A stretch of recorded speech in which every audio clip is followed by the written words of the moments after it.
దేవుని పరిశుద్ధ నామమునకు మహిమ కలుగును గాక. మనం గతంలో మాట్లాడుకుంటూ వస్తున్నట్టుగా అపోస్తలుడైన పౌలు రాసిన పత్రికలను అనగా రోమా పత్రిక కావచ్చు, గలతీ పత్రిక కావచ్చు, కొరింథీయులకు రాసిన పత్రిక కావచ్చు, అలాగే కొలసీలకు రాసిన పత్రిక కావచ్చు, ఫిలిప్పీలకు రాసిన పత్రిక కావచ్చు, ఎఫెసీయులకు రాసిన పత్రిక కావచ్చు. ఈ పత్రికలను మనం ధ్యానించుకుంటూ వస్తున్నాం. ఈరోజు మనం ధ్యానించబోయే పత్రిక తెస్సలోనికీయులకు రాసిన పత్రిక. ప్రార్థిద్దాం. దేవుడి ఆత్మ నడిపింపు కోసం పత్రికను బహు అర్థవంతంగా అర్థం చేసుకునే శక్తిని దేవుడు మనకు అనుగ్రహించలాగా ప్రార్థిద్దాం. మహాపరిశుద్ధుడ ప్రేమగల తండ్రి, నీ పరిశుద్ధ పాదమునకు ఘనమైన నామమునకు వేలాది స్తుతులు స్తోత్రం ప్రభువా. వాక్యం నీది, దీనిని నీ వాడిన ప్రభువా. వాక్యాన్ని ప్రభువా నేను అర్థం చేసుకుని దాన్ని ధ్యానించి దాన్ని వివరించడానికి శక్తిని ఇచ్చినందుకు వందనాలు స్తోత్రాలు ప్రభువా. అనేక మంది ఇది విని నీలోకి రావడానికి, నీ శక్తిని అర్థం చేసుకోవడానికి, నీ మహిమను ప్రచురపరచడానికి కృప చూపించమని, వాక్యం ద్వారా మమ్మల్ని నింపమని, నడిపించమని, కృపలో భద్రపరిచి మీకు మహిమ ఘనత ప్రభావం తెచ్చేవారిగా మమ్మల్ని తయారు చేయమని యేసు నామములో ప్రార్థిస్తున్నాం తండ్రి, ఆమేన్. తెస్సలోనిక పత్రిక. మనము నూతన నిబంధన గ్రంథాన్ని మనం చూసినట్లయితే మొత్తం 27 పుస్తకాలు ఉంటాయి. అయితే 4 సువార్తలు ప్లస్ అపోస్తుల కార్యాల గ్రంథము, చరిత్ర గ్రంథము అంటే సంఘ చరిత్రను తెలియజేసే పత్రిక. అలాగే ఆ సంఘాలకు పౌలు గారు రాసిన పత్రికలు. మనం ఆ పత్రికలు చూసినట్టయితే రోమా పత్రిక నుంచి తెస్సలోనిక రాసిన పత్రికల వరకు, తెస్సలోనిక రాసిన మొదటి పత్రిక, రెండవ పత్రిక అంటే రోమా పత్రిక నుంచి తెస్సలోనిక రాసిన రెండవ పత్రిక వరకు ఆ ఉత్తరాలను మనం ఏమంటామంటే సంఘ పత్రికలు అని చెప్పి పిలుస్తాం. ఈ 9 పత్రికలను సంఘ పత్రికలుగా మనం పిలుస్తాం. అలాగే పౌలు గారు కాపరి పత్రికలు లేదా పర్సనల్ లెటర్స్గా పిలువబడిన పత్రికలు కొన్ని ఉన్నాయి. అదే తిమోతికి రాసిన మొదటి పత్రిక, తిమోతికి రాసిన రెండవ పత్రిక, ఫిలోమోనుకు రాసిన పత్రిక, తీతుకు రాసిన పత్రిక. ఇవి కాపరి పత్రికలు. సంఘ కాపర్లకు అవి బాగా వారి పరిచర్యకు బాగా ఉపయోగపడే పత్రికలుగా మనము చూడొచ్చు. దీని తర్వాత వచ్చే పత్రిక అనగా హెబ్రీల పత్రిక కానించి, హెబ్రీలు రాసిన పత్రిక కానించి యాకోబు, అలాగే మొదటి పేతురు, రెండవ పేతురు, అలాగే మొదటి యోహాను, రెండవ యోహాను, ఇవన్నీ ఈ ప్రకటన గ్రంథం, ఈ పత్రికలన్నీ కూడా సార్వత్రిక పత్రికలు అన్నారు. అంటే యూనివర్సల్ లెటర్స్, సార్వత్రిక పత్రికలు అని పిలవడం జరిగింది. మొదటిగా 4 సువార్తలు. 4 సువార్తలు అన్నారు. కానీ ఆ 4 సువార్తలతో పాటు యేసుక్రీస్తు యొక్క జననం, యేసుక్రీస్తు యొక్క పరిచర్య, యేసుక్రీస్తు యొక్క మరణం, యేసుక్రీస్తు యొక్క పునరుద్ధానం, ఈ 4 విషయాలు కూడా తెలియజేసే పత్రికలు ఈ 4 సువార్తలు. ప్లస్ ఎవరి చరిత్రను తెలియజేస్తుందంటే యేసుక్రీస్తు యొక్క చరిత్రను తెలియజేస్తుంది. అనగా సువార్తలు ప్లస్ ఈ 4 పత్రికలు, 4 సువార్తలు. ఈ 4 సువార్తలు ప్లస్ ఈ 4 సువార్తలనే చరిత్ర పుస్తకాలుగా కూడా అభివర్ణించారు. కారణం యేసుక్రీస్తు యొక్క చరిత్రను తెలియజేసిన సువార్తలుగా మనం ఇవి చూడొచ్చు. సువార్తలు ప్లస్ 4 సువార్తలు ప్లస్ చరిత్ర పుస్తకాలుగా ఇవి పిలువబడ్డాయి. అలాగే అపోస్తుల కార్యాలు గ్రంథం, అది చరిత్ర పుస్తకంగా అది పిలువబడింది. కారణం సంఘ స్థాపన, సంఘ చరిత్రను తెలియజేసే పత్రికగా అది పిలువబడింది. ఆ తర్వాత మనం చూస్తాం ఇవి సహజంగా నూతన నిబంధన గ్రంథంలో కనబడే పుస్తకం. అపోస్తలుడైన పౌలు గారు తెస్సలోనికకు ఉత్తరం రాస్తారు. ఆ ఉత్తరానికి ముందు ఆ సంఘం ఎవరు స్థాపించారు, ఎక్కడ ఉంది, దానికి ఆ పేరు ఎలా వచ్చింది, అది ఏ పరిస్థితుల మధ్య స్థాపించబడింది? సంఘం స్థాపించబడుతున్నప్పుడు ఎదురైన పరిస్థితులు ఏంటి? ఆ తర్వాతే కదా పౌలు గారు సంఘాన్ని ఉద్దేశించి ఉత్తరం రాయడం జరుగుతుంది. పౌలు గారు ఏ ఉత్తరం రాసినా ఆ సంఘానికి ఏదో ఒక ఉద్దేశంతో, ముఖ్య ఉద్దేశంతో రాసినట్లుగా మనం చూస్తాం. ఈ తెస్సలోనిక పట్టణంకి ఎక్కడ ఉంది, దానికి ఆ పేరు ఎలా వచ్చింది, అక్కడ సంఘ స్థాపనలో పౌలు గారికి ఎదురైన సమస్యలు ఏంటి, ఇవన్నీ మనం తెలిస్తేనే పత్రిక మనకు సులభంగా అర్థమవుతుంది. కనుక మొదటిగా మనం చూడాల్సింది అసలు ఈ పట్టణము ఎక్కడ ఉంది. రండి, పౌలు గారు ప్రయాణం చేసిన ప్రాంతాలు లేదా ప్రదేశాలు అని బైబిల్ చివర మనకు ఒక మ్యాప్ ఉంటుంది. ఆ మ్యాప్లో అది కనబడుతుంది. ఒక్కసారి అది చూసినట్లయితే మాసిదోనియా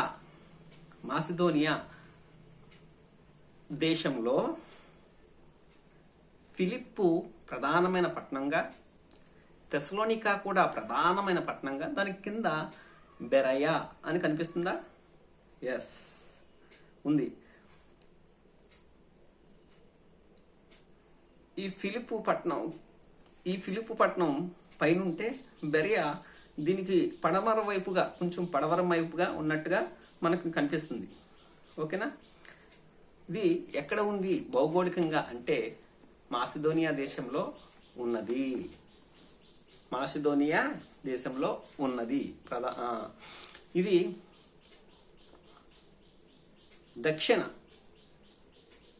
ఉత్తర మాసిదోనియాకి,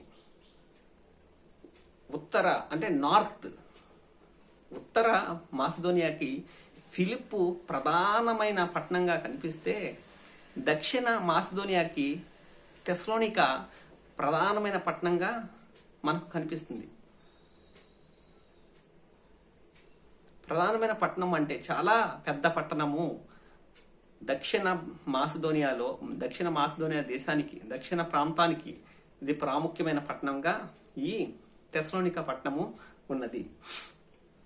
తెస్సలోనిక పట్టణానికి ఉన్న ఒక ముఖ్యమైన దాన్ని ఏమంటారు, ఫీచర్ లేదా అక్కడ ఉన్న గొప్ప ఒక అధికారం ఏంటి అంటే, ఆ తెస్సలోనిక పట్టణంలో ఉన్న వారందరికీ రోమా పౌరసత్వం ఉచితంగా ఇచ్చేవారు ఆ రోజుల్లో. కారణం, దీని వెనక ఒక కారణం ఉంది. రోమా పట్టణ పౌరసత్వం ఈ తెస్సలోనికలో ఉచితంగా ఇచ్చేవారు. కారణం, అది స్వతంత్ర పట్టణముగా, స్వేచ్ఛ నగరముగా పిలువబడింది. మీరు ఫిలిప్పీ పట్టణం చూశారనుకో, మనం ఫిలిప్పీ పత్రికను ధ్యానించినప్పుడు లేదా సంఘ చరిత్రను మనం ధ్యానించినప్పుడు, ఫిలిప్పీలో కూడా అక్కడ రోమీల కాలనీస్ ఉన్నాయని, రోమా పట్టణస్థులు ఎక్కువగా, రోమా పౌరసత్వం కలిగిన వారు ఎక్కువగా ఉన్నారని మనము ఆ సంఘాన్ని గురించి మనం మాట్లాడుకున్నప్పుడు మనం దాని గురించి చెప్పుకున్నాం. ఫిలిప్పీలకు రాసిన పత్రికలో మనం కూడా చూసినట్లయితే అక్కడ రోమా పౌరసత్వం కలిగిన వారును, అలాగే రోమా బెటాలియన్ సైన్యములకు కావలసిన వారందరూ ఒక కాలనీస్గా ఏర్పడి అక్కడ కాలనీస్ కట్టుకుని అక్కడ ఉన్నట్టుగా మనము చూస్తున్నాం. ఈ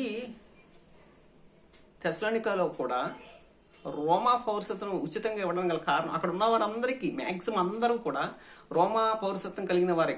దీనికి కారణం ఏంటి అనగా క్రీస్తు అంటే మొదటి శతాబ్దంలో, అంటే క్రీస్తుకి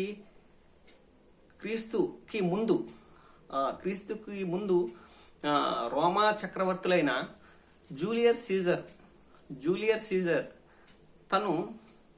తన సినైడ్లో ఉన్న సందర్భంలో తన మీద, అంటే రోమా రాజ్య పరిపాలనలో చక్రవర్తిగా ఉన్న జూలియర్ సీజర్ తను పరిపాలన చేస్తున్న కాలంలో సినైడ్ అంటే ఇక్కడ ఈరోజు మనకి పార్లమెంట్ ఏ విధంగా ఉందో ఆ రోజు వారికి సినైడ్ అని పిలువబడింది. సినైడ్లో ఉన్న సమయంలో, ఆయన సినైడ్లోంచి బయటకు వస్తున్న సమయంలో కుట్రదారులు అతి కిరాతకంగా కత్తులతో దాడి చేసి జూలియర్ సీజర్ని చంపేస్తారు. కుట్రదారులు కుట్ర చేసి జూలియర్ సీజర్ని చంపేసిన తర్వాత ఆ కుట్రదారుల్ని పాంపేన్ అనే వ్యక్తి సహాయంతో యాక్టివెన్ అండ్ మార్క్ యాంటోనీ అనే ఆ, ఇద్దరు స్నేహితులు, అంటే రోమా రాజ్యాన్ని పరిపాలన చేయడానికి, ఈయన తన తర్వాత పరిపాలన చేయడానికి వీళ్ళిద్దరూ ఎవరు, యాక్టివెన్ ప్లస్ మార్క్ యాంటోనీ ఇద్దరు కలిసి పాంపే సహాయంతో ఆ కుట్రదారులందరినీ హతమార్చి రాజ్యాన్ని వీళ్ళు హస్తగతం చేసుకుంటారు. అప్పుడు ఈ యాక్టివెన్ రోమా సామ్రాజ్యాన్ని పరిపాలిస్తారు. అంటే క్రీస్తు మొదటి శతాబ్దంలో ఈ యాక్టివెన్ పరిపాలన చేస్తాడు. యేసుక్రీస్తు కాలానికి, అంటే యేసుక్రీస్తు జననమైన తరువాత కూడా జననమైన తరువాత యేసుక్రీస్తు పుట్టక మునుపు కూడా ఈ యాక్టివెన్కి ఉన్న మరొక పేరు కైసరు ఔగుస్తు. మన మత్తయి సువార్తలో చూస్తాం కదా, సకల జనావళికి జనసంఖ్య రాయవలని కైసరు ఔగుస్తు వల్ల ఆజ్ఞాయను అని చెప్పి రాయబడింది కదా. ఆ కైసరు ఔగుస్తుకున్న మరొక పేరే యాక్టివెన్. ఓకే, వారు ఆ పట్టణాన్ని స్వాధీనపరుచుకుని తెస్సలోనిక వారు ఆ పట్టణాన్ని స్వాధీనపరుచుకొని ఆ పట్టణంలో అక్కడ ఉన్న సెనైడ్ ఈ తెస్సలోనిక పట్టణంలో ఉంది కనుక ఆ పట్టణాన్ని వీళ్ళు స్వతంత్ర పట్టణంగా ప్రతిపత్తిని ఇచ్చేసి ప్రకటించారు. అందుకని ఆ పట్టణంలో ఉన్న వారందరూ కూడా రోమా పౌరసత్వాన్ని వారికి ఉచితంగా ఇవ్వడం జరిగింది. అక్కడ ఉన్న వారందరూ మ్యాక్సిమం రోమా పౌరసత్వం కలిగిన వారే. ఎక్కడ అన్యజనులుగా పిలువబడిన రోమా పౌరసత్వం కలిగిన వారు ఎక్కువ. మరొక విషయం ఏంటంటే, ఇక్కడ యూదుల సంఖ్య కూడా కొంచెం ఎక్కువ. యూదుల సంఖ్య కూడా, అంటే వారికంటే ఎక్కువ కాదు, యూదుల సంఖ్య కొంచెం ఎక్కువ. ఎక్కడితో పోలిస్తే అంటే ఫిలిప్పు పట్టణంతో పోలిస్తే ఇక్కడ యూదుల సంఖ్య కొంచెం ఎక్కువ. మన ఫిలిప్పి పట్టణం చూస్తే చూడండి, అక్కడ సమాజ మందిరం లేదు కనుక అక్కడ ప్రార్థన జరుగుతుందని మేము నదీ తీరానికి వెళ్ళి చూస్తామని చెప్పి పౌలు గారు మాట్లాడతారు. అంటే అక్కడ సమాజ మందిరం లేదు అంటే యూదుల సంఖ్య అసలు తక్కువ, ఎంతో మంది కాదు, బహు తక్కువ మంది, అంటే ఒక 10 మంది కావచ్చు, లేదా ఒక 15 మంది, ఈ సంఖ్య ఉండి ఉంటుంది. కానీ ఫిలిప్పు పట్టణంతో ఈ తెస్సలోనిక పట్టణాన్ని కంపేర్ చేస్తే అక్కడ సమాజ మందిరం ఉంది. అంటే యూదుల సంఖ్య ఎక్కువ అని మనకి అర్థం అవ్వాలి. యూదుల సంఖ్య ఎక్కువ కనుక అక్కడ సమాజ మందిరము ఉన్నది అని మనము అర్థం చేసుకోవాలి.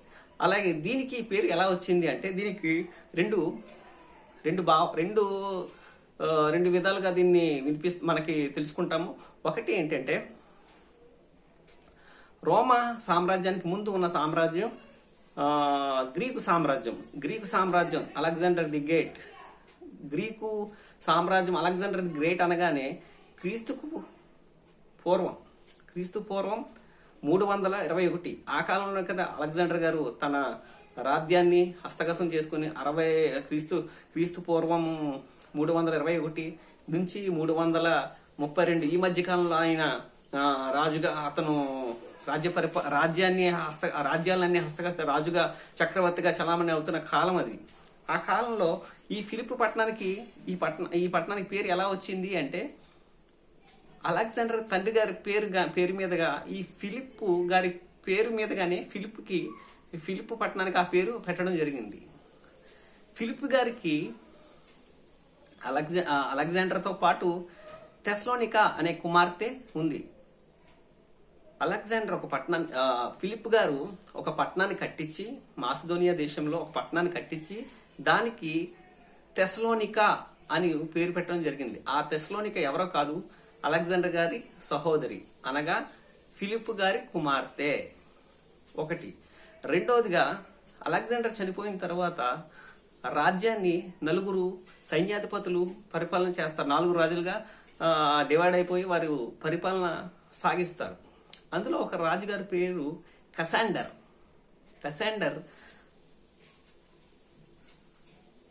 ఈ మాసిదోనియా ప్రాంతంలో ఆ ప్రాంతం అతనికి వచ్చింది, అతని అండర్లోకి వచ్చింది.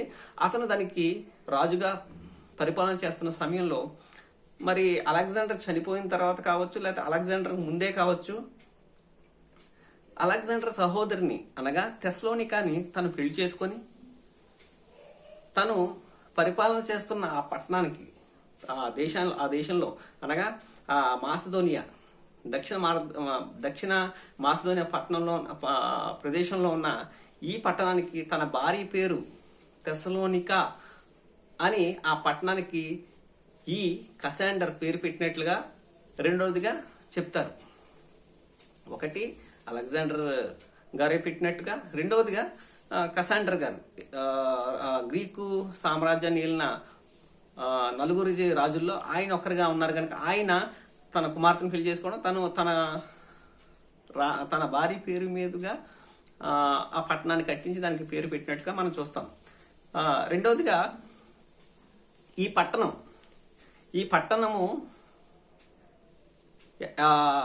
ఎక్కడ ఉంది, ఈ పట్టణముకి ఆ పేరు ఎలా వచ్చింది, ఈ పట్టణం యొక్క స్థితి మనం ఇప్పుడు చూద్దాం.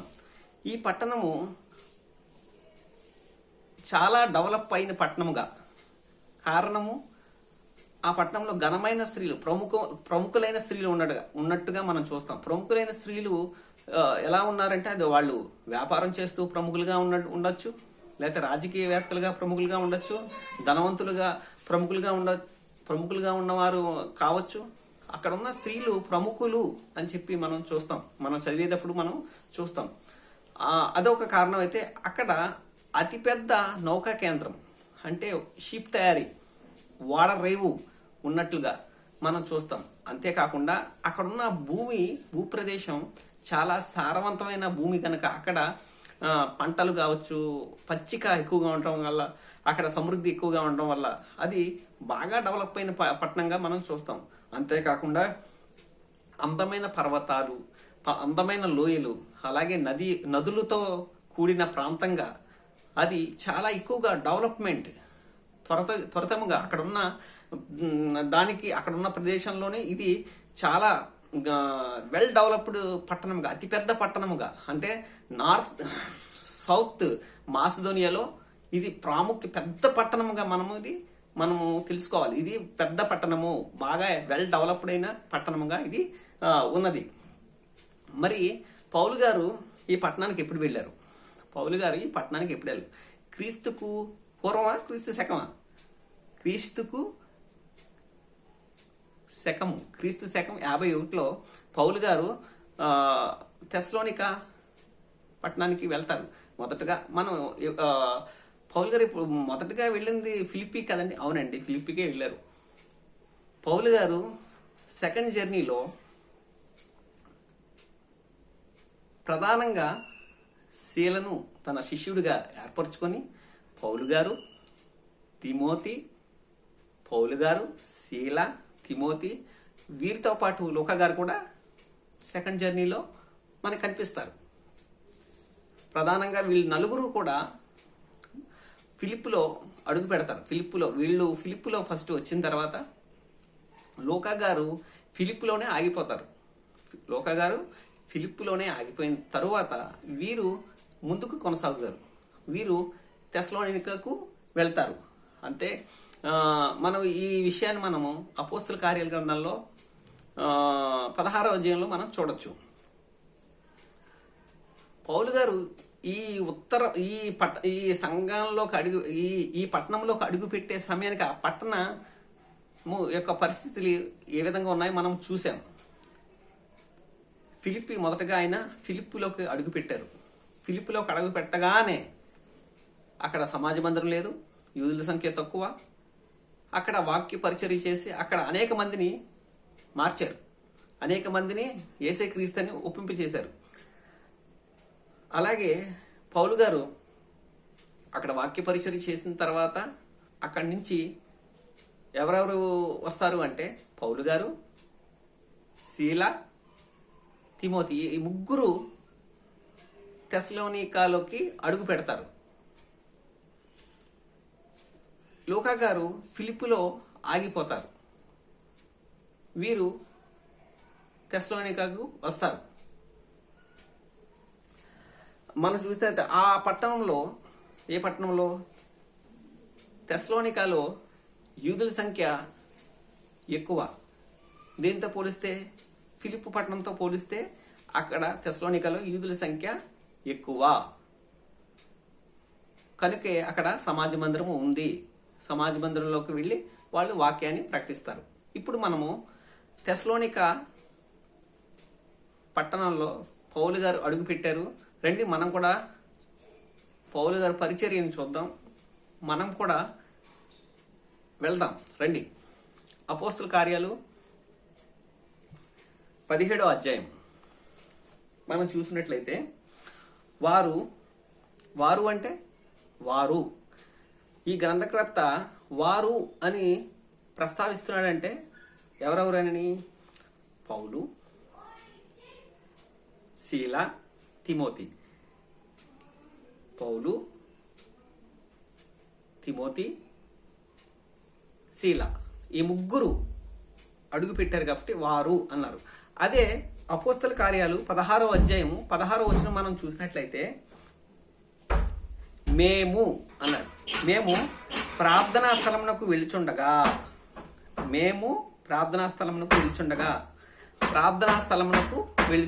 మేము అన్నాడంటే పౌలు గారు, తిమోతి, లూకా,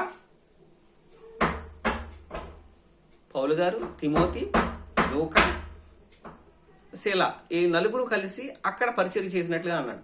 అందుకనే వారు అని అక్కడేమో 16వ అధ్యాయం 16వ వచనంలో మేము అన్నాడు, 17వ అధ్యాయం 1వ వచనంలో వారు అన్నారు. అంటే దానికి డిఫరెన్స్ చూడండి. అంటే గ్రంథకర్త ఎంత స్పష్టంగా రాస్తున్నాడు. వారేమో అక్కడికి వెళ్ళారు అని చెప్పి అంటాడు. వారు అంపిపోలి, అపోలోనియా పట్టణముల మీదుగా వెళ్ళి తెస్సలోనికకు వచ్చిరి. అంపుపోలి, అపోలోనియా పట్టణాల మీదుగా వెళ్ళి తెస్సలోనికకు వచ్చిరి.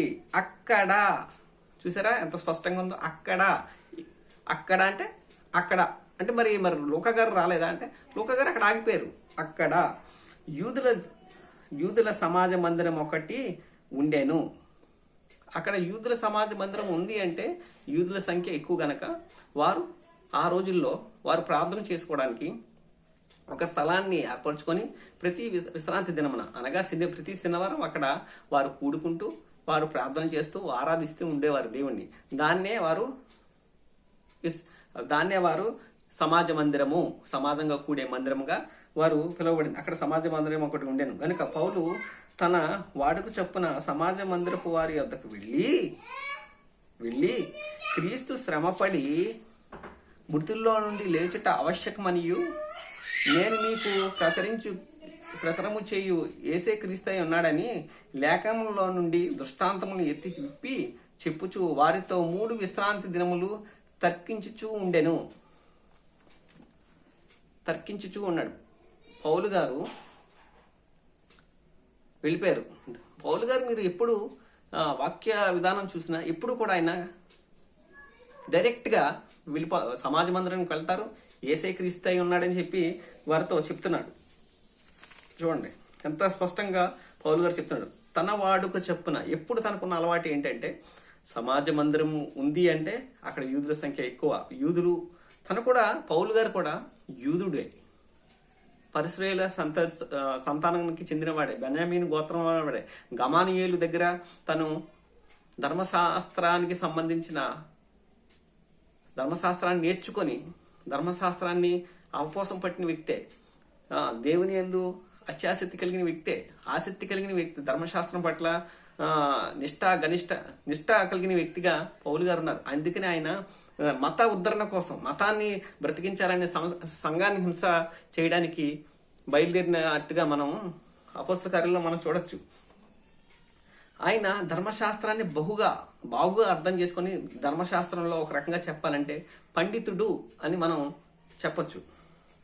తన వాడుకు చొప్పున సమాజపు వారి యొద్దకు వెళ్ళిపోయాడండి. సమాజ మందిరంలోకి వెళ్ళిపోయి క్రీస్తు శ్రమపడి, క్రీస్తు ఎందుకు శ్రమపడాలి? ఆయన దైవ కుమారుడు కనుక ఆయన ఎందుకు శ్రమపడాలంటే అవునండి నేను చేసిన పాపాలకి తానే పాప పరిహారార్థ బలిగా లేవికాండంలో చూస్తాం, ఒక మనిషి పాపం చేస్తే ఆ పాపం పోవాలంటే ఒక జంతువుని బలిచ్చి తన పాపాన్ని ఒప్పుకొని విడిచిపెట్టాలి.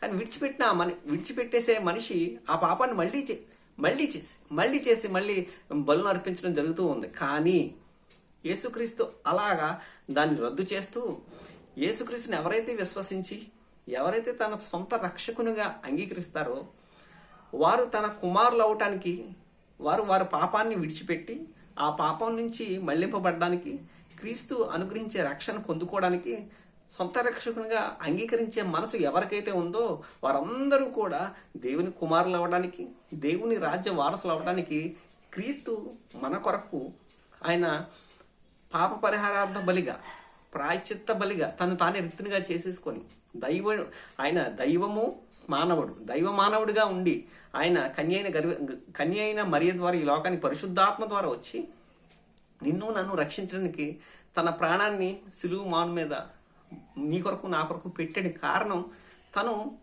మన పాపాలని, దేవుడిగా మన పాపాలని ఆయన హరించి వేశాడు. ఎలాగంటే తన రక్తాన్ని చిందించి నిన్ను నన్ను వెలపెట్టి కొనుక్కున్నాడు. ఎవరైతే విశ్వాసం ఉంచి, మనం చేయాల్సింది ఏమీ లేదు, ఆయన్ని విశ్వసించడం ద్వారా, ఆయన్ని నమ్మటం ద్వారానే మనము నీతిమంతులుగా, ఎవరు కూడా నీతిమంతులు లేరు, కానీ ఆయన ఎవరైతే విశ్వసించి అంగీకరిస్తారో వారు నీతిమంతులుగా తీర్చబడిపోతారు.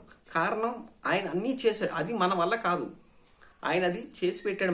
మన కోసం అన్ని ఫెసిలిటీస్ ఆయన చేసి పెట్టాడు.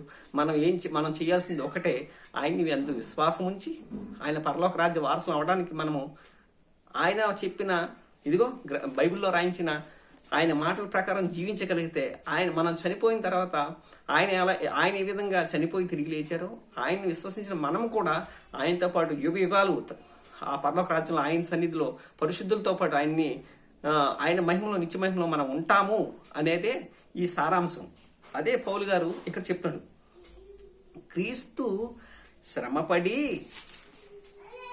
మృతుల్లో నుండి లేచుట ఆవశ్యకమనియు నేను మీకు ప్రచురము చేయు యేసే క్రీస్తై ఉన్నాడనియు లేఖనముల నుండి దృష్టాంతములను ఎత్తి విప్పి చెప్పుచూ వారితో 3 విశ్రాంతి దినములు తర్కించుచూ ఉండెను.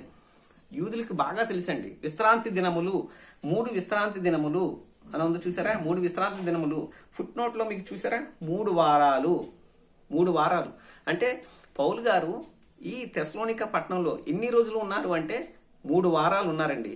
3 వారాలు ఈ తెస్సలోనిక పట్టణంలో ఉన్నారు. ఈ 3 వారాలు పౌలు గారు ఏం చేశారు అంటే సమాజ మందిరంలో మొదటి వారం వెళ్ళిపోయారు. సమాజ మందిరంలో చెప్తున్నారు, ధర్మశాస్త్రం యొక్క ప్రాముఖ్యత గురించి వివరిస్తున్నారు, ధర్మశాస్త్రం యొక్క ఔన్నత్యాన్ని గురించి దేవుని యొక్క మనసును పౌలు గారు, తను యూదుడు గనక, పరిశుద్ధ సంతతి వాడు గనక, వారు యూదులు గనక దేవుని యొక్క గొప్పతనాన్ని లేఖనంలోని దృష్టాంతములను ఎత్తి చెప్పుతున్నాడు అనమాట.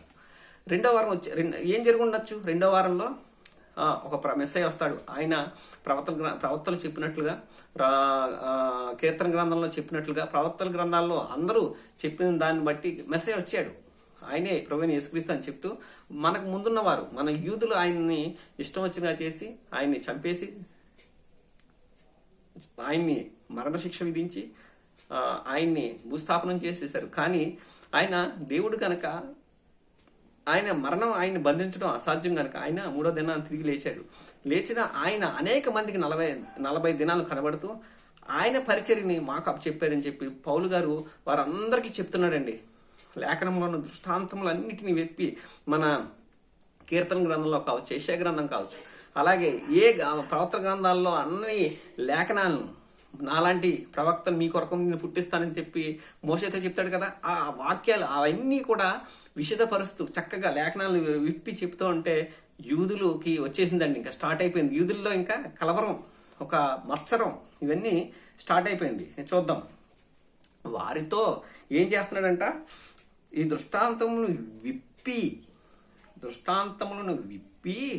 చెప్పుచు వారితో 3 విశ్రాంతి దినములు తర్కించుచూ ఉండెను. తర్కం వారు అంటే తర్కం ఎప్పుడు వస్తుంది? మనం ఎప్పుడైనా చెప్పినప్పుడు వారు వినకుండా అడ్డం చెప్పినప్పుడే మనం వాళ్ళతో తర్కిస్తూ మాట్లాడవలసి వస్తుంది. వారు అంటే కొంతమంది వింటున్నారు, కొంతమంది ఏమో అడ్డం చెప్తున్నారు, కొంతమంది వాదిస్తున్నారు. వినేవారు వింటున్నారు, అంగీకరించేవారు అంగీకరిస్తారు. ఇప్పుడు కూడా అంతే కదండి.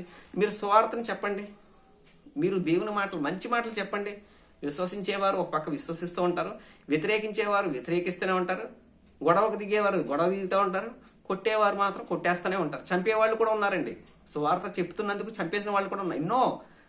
అంత ఎందుకంటే తోమా గారు వచ్చి సువార్తను, యేసుక్రీస్తు శిష్యుడైన తోమా గారు వచ్చి సువార్తను ప్రకటిస్తే ఆయన పట్టుకు చంపేశారు. సువార్తను ఎక్కడ ఎప్పుడు చెప్పినా కూడా మనకు వచ్చేది మంచి రిజల్టే వస్తుంది.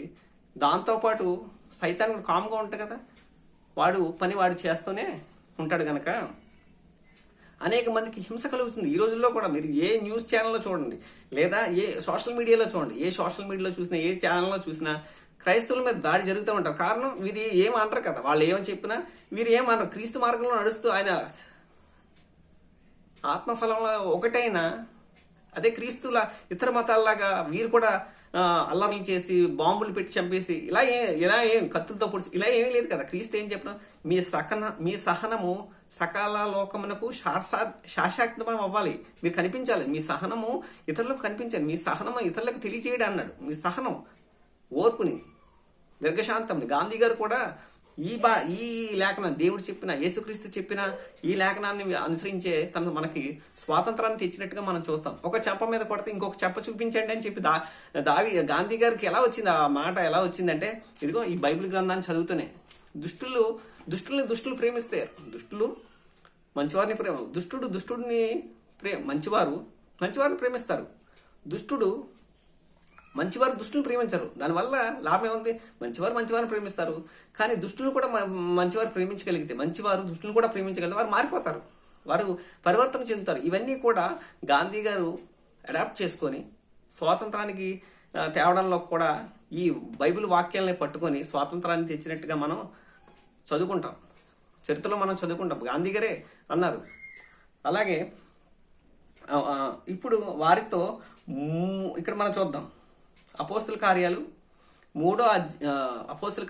17వ అధ్యాయము 3వ వచనంలో చివరి మాట మనం చూస్తే, దృష్టాంతములను నెత్తి విప్పి చెప్పుచు వారితో 3 విశ్రాంతి దినములు తర్కించుచూ ఉండెను. వారిలో కొందరును అనగా యూదులు ఉన్నారు కదండి, యూదుల్లో కొందరును భక్తి పరులకు గ్రీకు దేశస్థుల్లో చాలా మంది, అంటే గ్రీకు దేశస్థులు అనగా గ్రీకులు అంటే అన్యులు.